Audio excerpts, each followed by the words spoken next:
여러분도 이런 적 있지 않으신가요?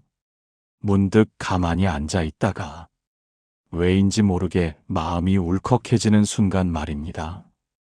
아직 크게 아픈 것도 아니고 당장 힘든 일이 있는 것도 아닌데 괜히 지난 인생이 떠오르고 가슴이 먹먹해지는 때가 있으셨을 겁니다.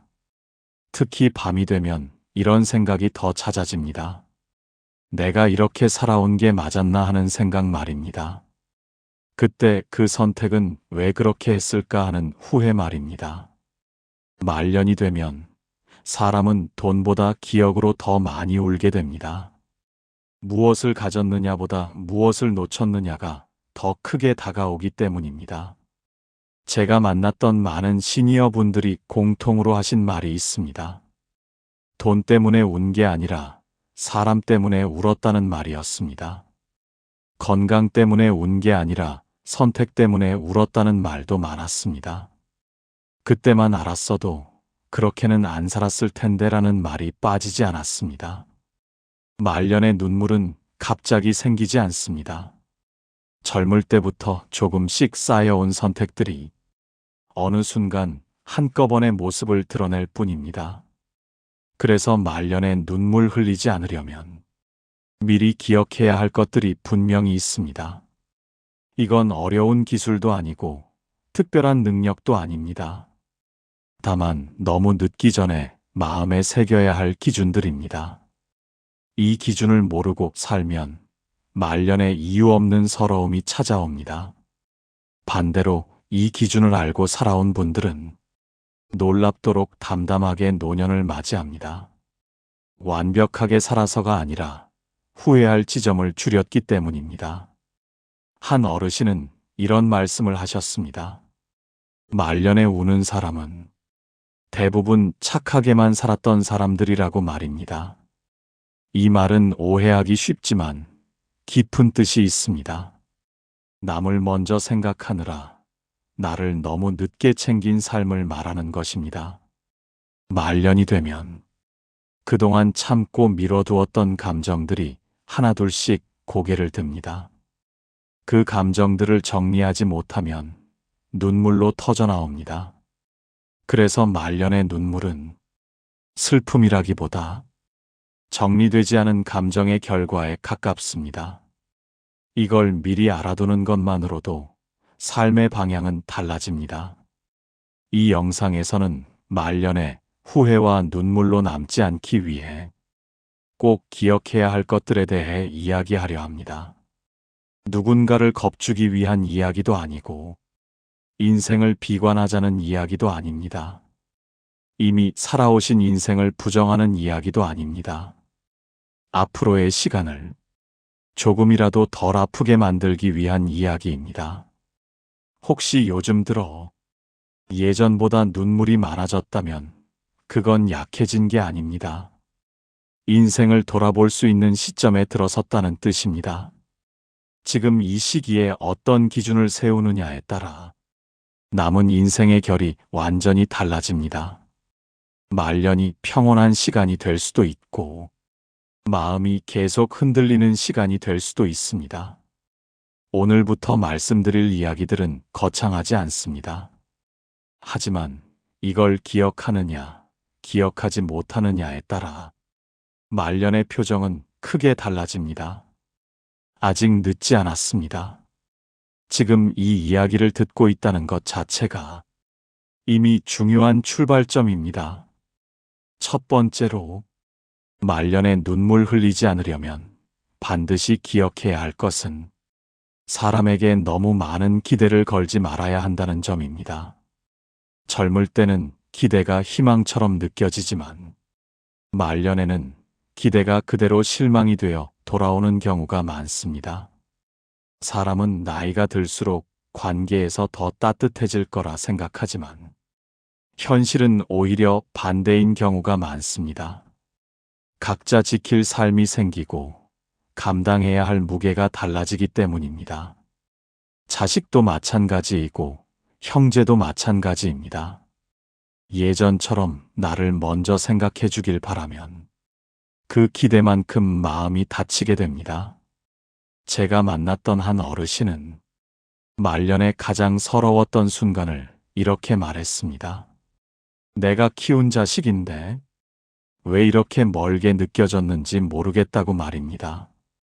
하지만 이 말 뒤에는 숨겨진 전제가 있었습니다. 자식은 여전히 예전처럼 나를 중심에 두고 살아줄 거라는 기대였습니다. 말년의 눈물은 대부분 이 기대에서 시작됩니다.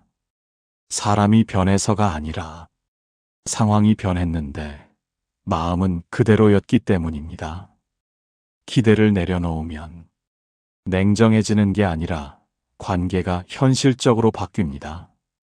상처받을 일도 줄어들고 서운함도 오래가지 않습니다.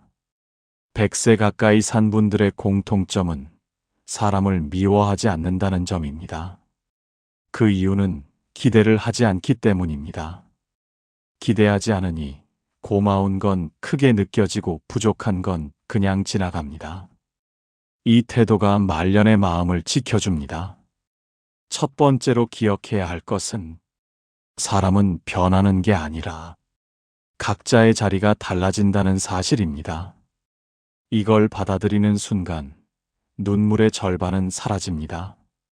두 번째로 말년에 눈물 흘리지 않으려면 내 인생을 대신 살아준 사람은 아무도 없다는 사실을 기억해야 합니다. 이 말은 차갑게 들릴 수 있지만 말년에는 꼭 필요한 인식입니다. 많은 분들이 말년에 이런 말을 합니다. 내가 이렇게까지 살아왔는데 왜 돌아오는 게 이거냐고 말입니다. 하지만 인생은 거래가 아닙니다. 참았다고 보상이 따라오지 않고 희생했다고 이해가 자동으로 오지 않습니다. 이걸 늦게 깨달을수록 마음이 더 아파집니다. 특히 말년에는 되돌릴 시간이 없다는 생각이 눈물로 이어집니다. 한 어르신은 평생 가족을 위해 자신을 뒤로 밀어왔다고 말했습니다. 그런데 막상 말년에 남은 건 고마움보다 당연한 뿐이었다고 했습니다. 이때 필요한 건 분노가 아니라 정리입니다. 내 인생은 결국 내가 산 것이지 누구를 위해 대신 살아준 게 아니라는 사실을 받아들이는 것입니다. 이 인식이 서면 말년의 억울함이 줄어듭니다. 왜 나만 희생했냐는 질문 대신 그래도 여기까지 잘 왔다는 평가가 생깁니다. 말년에 눈물 흘리는 분들 중 많은 분들은 자신에게 너무 박했던 사람들입니다. 남에게는 관대했지만 자신에게는 늘 마지막이었습니다. 두 번째로 기억해야 할 것은 이제라도 내 인생을 내 편으로 돌려야 한다는 사실입니다. 이걸 인정하는 순간 말년의 마음은 훨씬 단단해집니다. 앞에서 말씀드린 첫 번째와 두 번째를 실제로 받아들인 분들의 삶은 눈에 띄게 달라졌습니다. 기대를 내려놓고 인생을 스스로 평가하기 시작한 순간부터 마음의 방향이 바뀌었기 때문입니다. 제가 알고 지내던 한 어르신은 말년에 자식과의 관계로 깊은 상처를 안고 계셨습니다. 연락이 뜸해진 자식을 보며 매일같이 서운함을 키우고 계셨습니다. 그러다 어느 날 이런 말을 하셨습니다. 기다리다 지친 내가 문제였다는 걸 이제야 알겠다고 말입니다. 그날 이후 이분은 자식에게 먼저 연락하지 않겠다고 마음먹었습니다. 섭섭해서가 아니라 스스로를 지키기 위한 선택이었습니다. 처음에는 허전했지만 시간이 지나자 마음이 훨씬 편해졌다고 합니다. 기대가 사라지니 연락이 오면 고맙고 오지 않아도 괜찮아졌다고 말했습니다. 이 변화 하나로 말년의 표정이 완전히 달라졌습니다. 눈물이 줄고 웃음이 늘어났습니다. 두 번째와 관련된 사례도 마찬가지입니다. 평생 가족을 위해 살아온 한 어르신은 말년의 깊은 허무감에 빠져 계셨습니다. 왜 나는 이렇게까지 했을까 하는 생각이 밤마다 떠올랐다고 합니다. 그 생각 끝에는 항상 눈물이 따라왔다고 했습니다.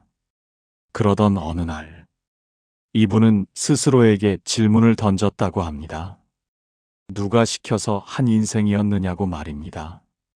곰곰이 생각해 보니 결국 선택은 늘 본인이 했다는 걸 깨달았다고 합니다. 억지로 끌려간 삶이 아니라 스스로 선택한 삶이었다는 사실을 받아들였다고 말했습니다. 이 깨달음 이후 이분의 말이 달라졌습니다. 누구 때문에 인생을 망쳤다는 말 대신 내가 여기까지 잘 버텼다는 말을 하게 되었다고 합니다.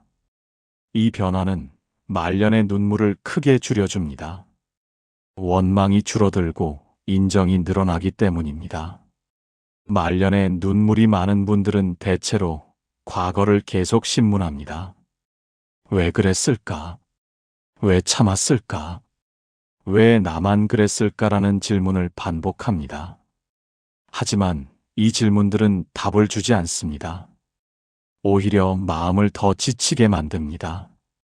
그래서 말년에는 질문을 바꿔야 합니다.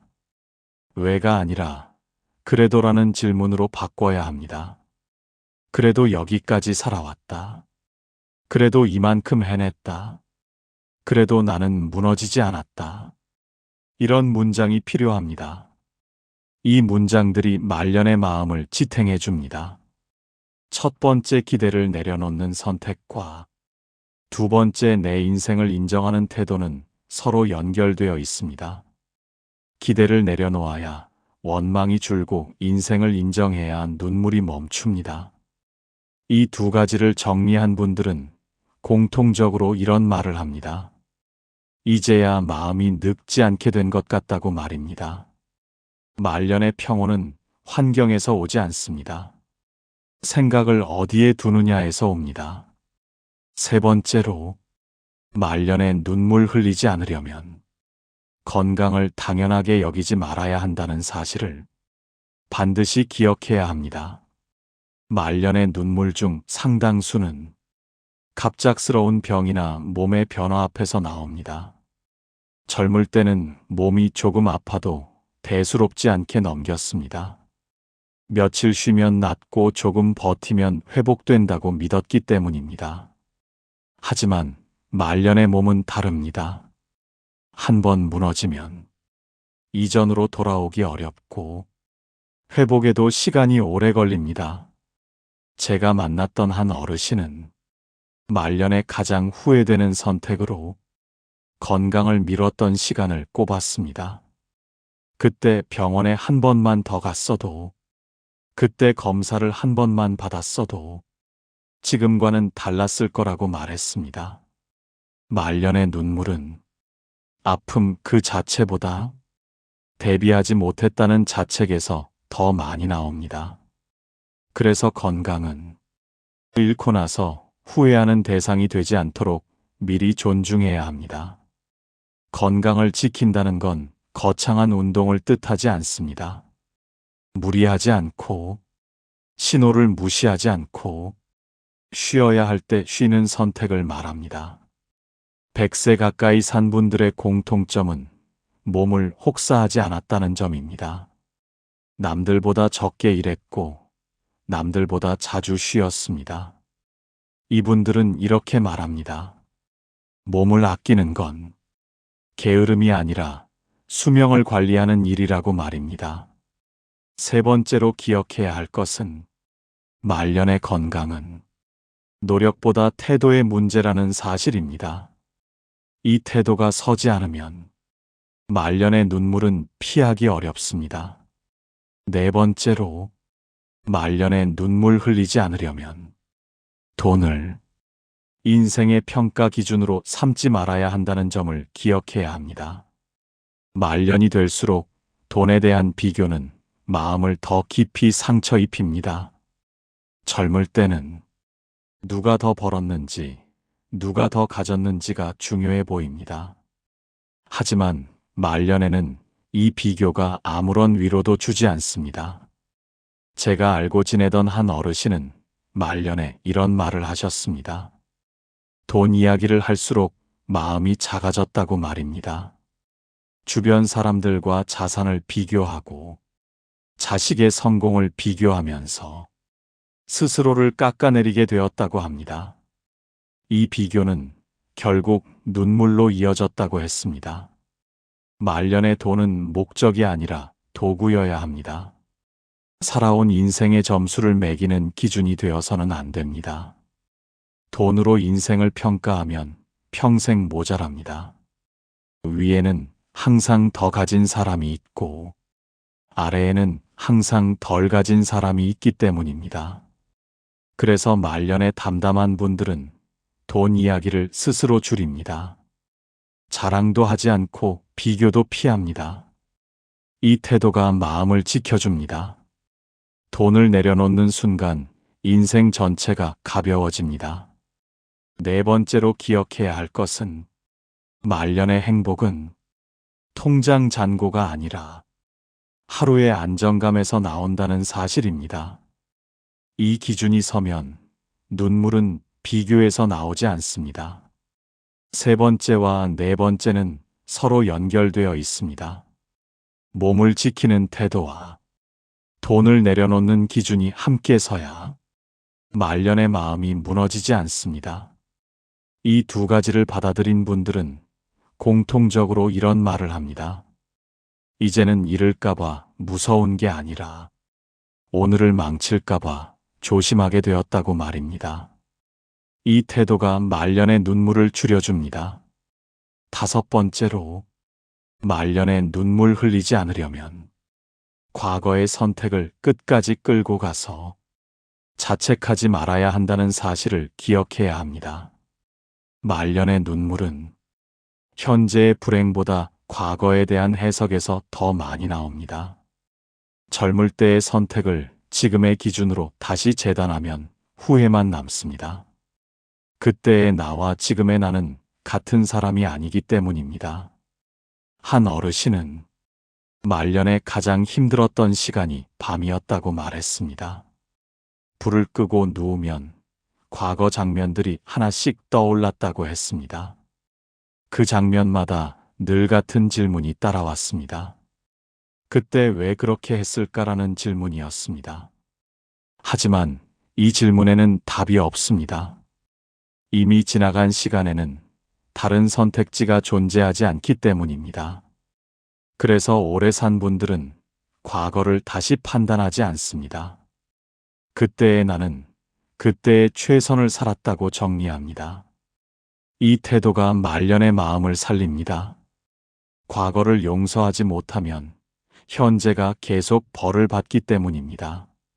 자신에게 가장 잔인해지는 시기가 바로 말년입니다. 시간이 남지 않았다는 생각이 스스로를 더 몰아붙이기 때문입니다. 그래서 다섯 번째로 기억해야 할 것은 그때의 나를 지금의 내가 신문하지 말아야 한다는 사실입니다. 그 신문을 멈출 때 눈물도 함께 줄어듭니다. 과거를 바꿀 수는 없지만 과거를 대하는 태도는 지금 바꿀 수 있습니다. 이 선택 하나로 말년의 밤이 달라집니다. 여섯 번째로, 말년에 눈물 흘리지 않으려면 혼자 견디려고 하지 말아야 한다는 사실을 기억해야 합니다. 이 말은 약해지라는 뜻이 아닙니다. 말년에는 강해 보이려 할수록 더 외로워집니다. 괜찮다는 말을 반복할수록 마음은 더 고립됩니다. 제가 만났던 한 어르신은 평생 남에게 기대지 않고 살아온 분이었습니다. 말년에도 도움을 거절하며 혼자 버티려고 했습니다. 그러다 어느 날 이런 말을 하셨습니다. 이제는 말 한마디 건네줄 사람이 없다고 말입니다. 이분이 눈물을 흘린 이유는 외로움보다 고립이었습니다. 혼자라는 상태가 아니라 혼자여야만 한다는 믿음이 문제였습니다. 말년에는 도움을 받는 것도 선택입니다. 약함이 아니라 지혜에 가깝습니다. 100세 가까이 산 분들은 공통적으로 말합니다. 혼자 하되 혼자 버티지는 말라고 말입니다. 필요한 도움은 받되 인생을 넘기지는 않는 태도가 중요합니다. 이 균형이 무너지면 마음이 먼저 무너집니다. 여섯 번째로 기억해야 할 것은 말년의 눈물은 도움을 받지 못해서가 아니라 도움을 거부해서 생기는 경우도 많다는 사실입니다. 이걸 받아들이는 순간 마음이 한결 가벼워집니다. 다섯 번째와 여섯 번째는 깊게 연결되어 있습니다. 과거를 놓아야 현재가 숨 쉬고 혼자 버티지 않아야 오늘이 견딜만해집니다. 이 두 가지를 마음에 새긴 분들은 이렇게 말합니다. 말년에 처음으로 스스로에게 친절해졌다고 말입니다.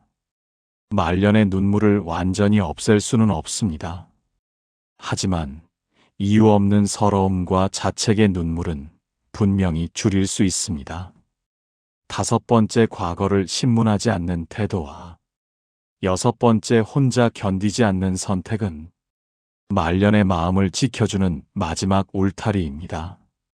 오늘 우리는 말년에 눈물 흘리지 않으려면 반드시 기억해야 할 여섯 가지에 대해 이야기해 보았습니다. 이 여섯 가지는 인생을 완벽하게 만들기 위한 기준이 아니라 마음이 무너지지 않게 붙잡아주는 기준들입니다. 사람에게 과한 기대를 내려놓는 일과 내 인생을 스스로 인정하는 태도는 말년의 억울함을 크게 줄여줍니다. 건강을 당연하게 여기지 않고 돈으로 인생을 평가하지 않는 기준은 하루의 안정감을 지켜줍니다. 그리고 과거를 끝없이 신문하지 않는 선택과 혼자 모든 것을 견디려 하지 않는 용기는 말년의 마음을 가장 단단하게 만듭니다. 이 여섯 가지는 따로 떨어진 조언이 아니라 서로 이어져 있는 하나의 태도입니다. 말년의 눈물은 약해서가 아니라 마음이 너무 오래 버텼기 때문에 흐르는 경우가 많습니다. 그래서 이제는 더 버티려고 애쓰기보다 조금 내려놓아도 괜찮습니다. 지금까지의 인생이 완벽하지 않았어도 괜찮습니다. 여기까지 살아온 것만으로도 충분히 잘해온 인생입니다. 오늘 이 이야기가 여러분의 남은 시간을 조금 덜 아프게, 조금 덜 흔들리게 만드는 기준이 되었으면 합니다. 끝까지 함께 해주셔서 고맙습니다.